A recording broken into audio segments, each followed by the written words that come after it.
ব্যস্ততা আপাতত নাটক নিয়ে ব্যস্ততা। আমি একটু বেছে গুছিয়ে কাজ করার চেষ্টা করছি। গল্পটা একটু মানে নিজের মতো করে চেষ্টা করছি বেছে গল্পে কাজ করার। এই তো। আর শুধু কি নাটকই করা হচ্ছে, অন্য কোনো আপনি তো ভালো ভালো বিজ্ঞাপনও করেছেন, আমরা জানি, সবাই হ্যাঁ, হ্যাঁ। দেখেছে।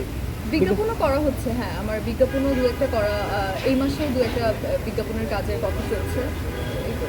আচ্ছা। বড় পর্দায় তো আপাতত কোনো প্ল্যান নেই, বাট ইন ফিউচার এর কথা তো আসলে বলা যায় না। ভালো কাজ হলে অবশ্যই করতে চাই। আসলে অভিনয়টা করতে চাই, সেটা যেকোনো প্ল্যাটফর্মই হোক না কেন। ওটিটি হোক বা নাটক হোক, কাজে মানে বা সিনেমা হোক, কাজে আমার কিছু যায় আসে না আপাতত। আপনার ঝোঁকটা কোন দিকে, ওটিটি নাকি হচ্ছে আপনার বড় পর্দা সিনেমা? এনিথিং, মানে আমি ভালো গল্পের সাথে থাকতে চাই, ভালো কাজের সাথে থাকতে চাই। এটাই আসলে। আচ্ছা, সিনেমা করতে আপনার যে গ্ল্যামারটা সেটা আমরা জানি আপনার আছে, কিন্তু পিছনে যে প্রস্তুতিটা, মানসিক প্রস্তুতি, সেটা কি আপনার আছে কিনা? মানসিক প্রস্তুতি আসলে আমি আসলে জানি না যে সিনেমার ক্ষেত্রে কীরকম থাকে। যেহেতু বড় পর্দা, বড় মেন্টালি ওইভাবে প্রিপারেশন তো থাকে। বাট আপাতত আসলে আমি ওই সেক্টরে যাইনি, তো এখনও আমি বুঝতে পারছি না যে কীরকম হবে। বাট আপনাদের তো আসলে যাওয়া লাগে না, আপনাদেরকে লুফে নিবে পরিচালকরা, আমি আচ্ছা। আশা করি। তো সেক্ষেত্রে অফার এসেছিল না কোনো, সিনেমা করো তুমি বা আসো আমাদের সঙ্গে, এই ধরনের কোনো অফার কি এসেছিল হ্যাঁ, কিনা? আমি যখন আমার ক্যারিয়ারের প্রথম দিকে, মানে আমি যখন ফ্যাশন ইন্ডাস্ট্রিতে কাজ করতাম, তখন আমার নাটকের অফার আসার আগে আমার সিনেমার অফার এসেছে। বাট তখনও আমি আসলে বুঝে উঠতে পারিনি যে আমি আসলে সিনেমা করবো কি না। মানে থাকে না যে একটা কনফিউশন, আমি রেডি কিনা, তখন আসলে ওইভাবে আগাইনি। সেই কনফিউশনটা কি এখনো আছে? এখনো কিছুটা আছে, পুরোপুরি দূর হয়নি আর কি। আচ্ছা, চেষ্টা করেছেন যে আমি যেন সিনেমায় যেতে পারি, কারণ আপনাদের থেকে অনেকে, আপনারাই তো সিনেমায় আসবেন আসলে আলটিমেটলি একটা সময়। তো আপনার কি ওই ধরনের কোনো চেষ্টা আছে কিনা? আপাতত আসলে সত্যি কথা বলতে আপাতত আমার নেই। আপাতত আমি নাটকটা করতে চাই, নাটকটা করি।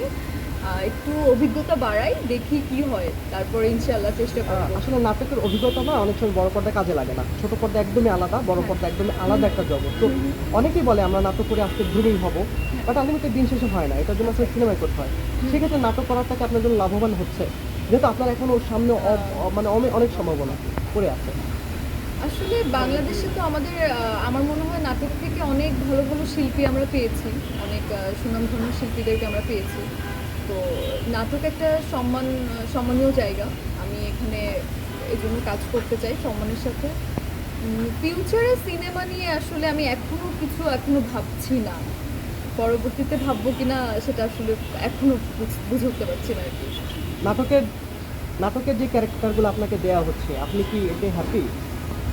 আসলে আর্টিস্টদের তো আসলে হ্যাপি বা থাকে না যে একটার পর একটা করতে ইচ্ছে করে, সবসময় কোনো শেষ নাই, ইচ্ছের কোনো চাহিদার কোনো শেষ নাই। বাট সবসময় তো ওর মন মতো গল্প, মন মতো চরিত্র পাওয়া যাবে না। বাট আমি চেষ্টা করছি নিজের মতো করে, যেটা আসছে ৫টা কাজ আসলে ২টো কাজ হাতে নেওয়ার। নিজের যেই কাজটা, যে চরিত্রটা যদি মনে হয় আমার কাছে যে না, চরিত্রটা আমি আসলে করতে পারবো, আমার জন্য স্বাচ্ছন্দ্য বোধ করবো, সেক্ষেত্রে ওই গল্পগুলো আমি চুজ করার চেষ্টা করছি আর কি। এখন যেসব গল্পে কাজ করছেন, মনে হয় যে একই গল্প রিপিটেশন হচ্ছে?